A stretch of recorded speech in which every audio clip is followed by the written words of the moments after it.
Hi, my name is Doug Clark, and I'm an associate professor at the School of Environment and Sustainability at the University of Saskatchewan. My work is really based on a foundation of relationships, many of which I formed before I became an academic during my previous career with Parks Canada. So I'm very interested in human-wildlife interactions and how we make decisions about wildlife and other environmental policy issues. My work has a northern focus, so both in the Canadian Arctic and subarctic. And right now, and for quite some time, the Arctic has really been the focus of a lot of attention about climatic warming.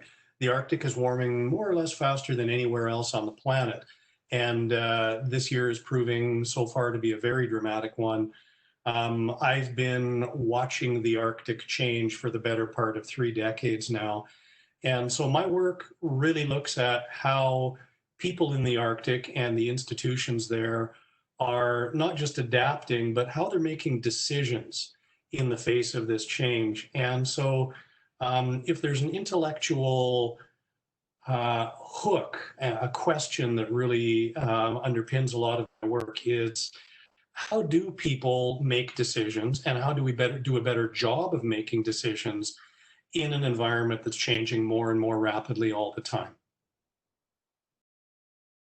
Ooh, motivation's a really funny question. I've got to go right back to my parents and my grandfather, who um, gave me opportunities to spend a lot of time outdoors when I was younger.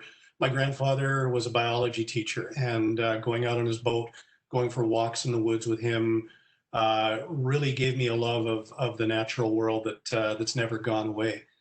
And as I grew up and looked around and tried to figure out what I wanted to do with life, I was fortunate enough to find some really interesting opportunities in the field in British Columbia with the Forest Service through the co-op program at UVic, where I did my undergrad, and also in what I ended up having as a 10-year career with Parks Canada. And I served in a half dozen national parks, including the unique experience of watching my master's thesis study area in northern Manitoba become a national park. Wapask National Park, established in 1997. And I served there for 3 years as the park's first chief warden. So as I did all of those things and traveled all of those places, a lot of questions built up in my head. And even though I was having a great time with Parks Canada, wanting to find answers to these bigger questions about what's going on, are we doing things the best way we can be? Can we do things better, particularly in the northern context that I was working in at the time? Those really propelled me into academia. It'd be a hard toss up between three albums. One would be Fleetwood Mac's Rumors. Two, Bruce Springsteen, Born to Run. Three, and sorry, no apologies for not having Asbury Park on that list. Three would be Boston's first album.